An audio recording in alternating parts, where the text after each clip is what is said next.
beliau adalah PLT Kepala Bapeda Kabupaten Bekasi. Apakah Ibu Sri sudah bisa bergabung melalui virtual? Halo Ibu Sri, Assalamualaikum Bu Sri. Iya, Waalaikumsalam Pak. Sudah terdengar suara saya Pak? Waduh, suaranya sangat Halo, clear seperti Assalamualaikum. orangnya. Jelas Bu. Baik, terima kasih Pak. Baik, Assalamualaikum warahmatullahi wabarakatuh.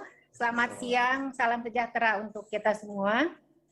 Yang saya hormati Bapak Direktur Kawasan Perkotaan dan Batas Negara Ditjen Bina Administrasi Wilayah Kemendagri. Yang saya hormati para wali kota dan para bupati se-Jabodetabek atau yang mewakili. Yang saya hormati panitia dari Warta Kota dan dari Tribun Network. Juga yang saya hormati hadirin sekalian. Pertama-tama saya menyampaikan permohonan maaf dari Pak Sekda, berhubung hari ini sangat padat kegiatannya, jadi hari ini ada acara pelepasan PLT Bupati Bekasi, yaitu Bapak Haji Ahmad Marzuki SMM, dan juga ada pelantikan pejabat Bupati, Bapak Dr. Haji Dhani Ramdan MT. Jadi hari ini mohon maaf, saya yang mewakili beliau di sini sebagai narasumber dari Kabupaten Bekasi. Seperti disampaikan bahwa tema hari ini yaitu tentang masa depan Jakarta dalam perspektif kami terhadap pemindahan ibu kota. Kami sampaikan mungkin kondisi umum dari wilayah Kabupaten Bekasi yaitu sebagai berikut. Sebelah utara dibatasi oleh Laut Jawa, sebelah selatan Kabupaten Bogor, sebelah barat Kota Jakarta dan Kota Bekasi, dan di sebelah timur dibatasi oleh Kabupaten Karawang. Adapun jumlah penduduk dari Kabupaten Bekasi hasil sensus tahun 2021 adalah sebanyak 3.157.962 dengan laju pertumbuhan penduduk sebesar 1,44%, dengan rasio jenis kelamin 103,14. Pertumbuhan penduduk di Kabupaten Bekasi didorong oleh urbanisasi, dengan kedudukan Bekasi di Jabodetabek sebagai pendukung daripada DKI tentunya menjadi magnet bagi kaum urbanisasi. Selain itu juga memang Kabupaten Bekasi adalah daerah industri, di mana kita terdapat 10 kawasan industri dan juga lebih dari 7.000 perusahaan, sehingga itu menjadi daya tarik bagi kaum urbanisasi. Untuk laju pertumbuhan ekonomi untuk PDRB untuk tahun 2021 yaitu 340.431 miliar, dan untuk laju PDRB atas harga konstan yaitu 3,65%. Alhamdulillah ada kenaikan dari tahun 2020 yaitu yang hanya minus 3,3%. Mungkin ini terjadi di semua daerah ya. Untuk tahun 2020 kalau PDRB-nya mengalami penurunan, hal itu mungkin karena adanya pandemi COVID-19. Untuk PDRB kita memang lumayan meningkat hal ini karena adanya kontribusi terbesar yaitu dari industri pengolahan, perdagangan besar dan eceran, dan juga dari konsumsi. Kenaikan laju PDRB di Kabupaten Bekasi dapat meningkat tidak lepas dari peran pemerintah pusat dalam mengeluarkan kebijakan-kebijakan yang mendorong sektor ekonomi bisa tumbuh kembali. Kira-kira dengan peran DKI Jakarta terhadap Kabupaten Bekasi saat ini adalah yang kami rasakan yaitu mendorong pertumbuhan industri jasa dan perdagangan, yaitu karena memang dengan DKI sebagai saat ini ya sebagai pusat pemerintahan dan pusat perekonomian, kawasan-kawasan industri yang ada di Kabupaten Bekasi itu kebanyakan kantor pusatnya itu di DKI, sehingga itu bisa menumbuhkan pusat-pusat ekonomi di Kabupaten Bekasi. Selain itu juga keberadaan DKI Jakarta bagi kami yaitu menumbuhkan pertumbuhan infrastruktur dan konektivitas wilayah. Bekasi kan sebagai bagian dari Jabodetabek, yaitu sebagai megapolitan Jabodetabek Puncur yang ditetapkan sebagai kawasan strategi nasional, dan Bekasi sendiri adalah sebagai kawasan perkotaan sekitarnya. Dalam hal ini mempunyai pengembangan infrastruktur dan konektivitas wilayah yang terpadu se-Jabodetabek, sehingga ini bisa mempercepat untuk infrastruktur dan konektivitas wilayah tersebut.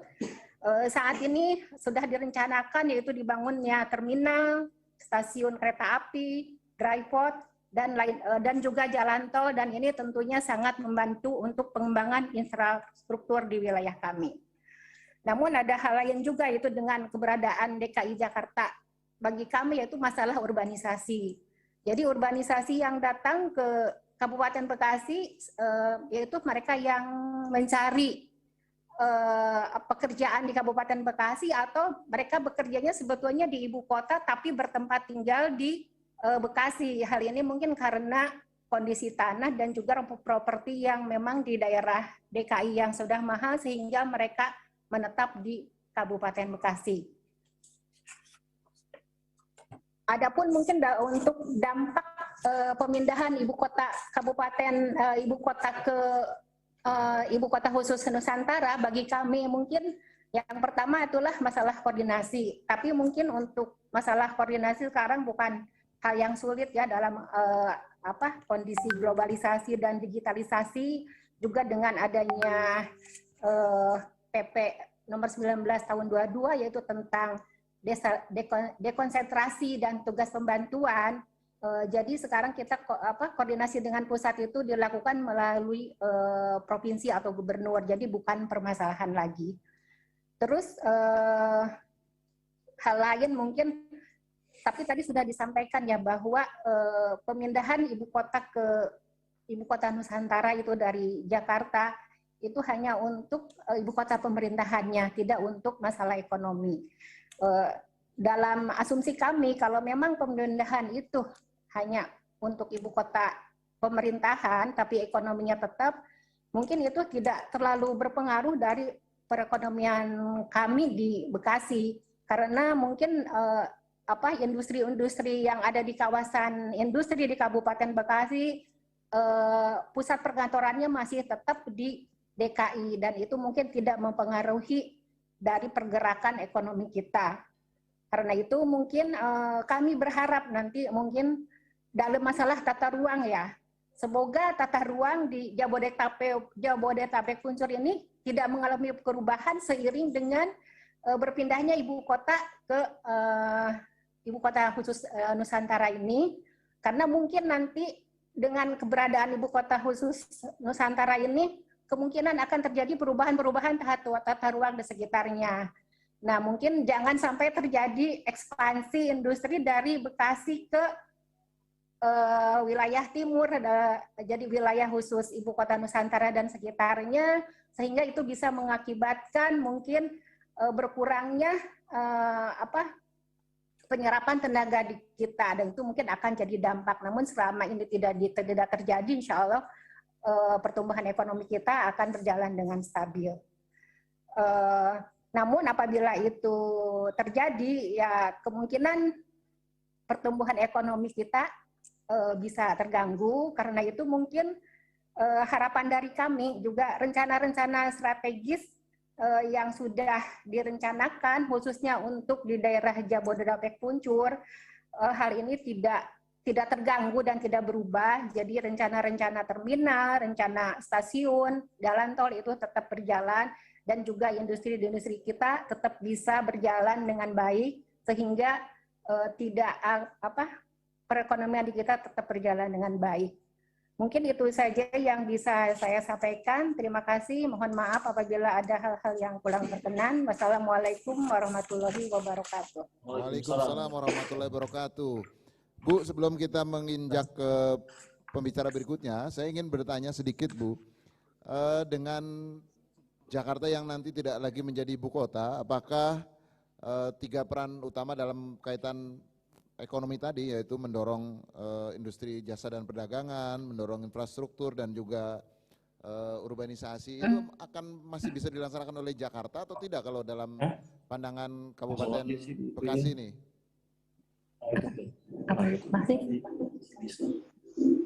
Saya yakin masih tetap bisa, Pak. Masih bisa. Selama pemerintah pusat memberikan perannya gitu, Pak.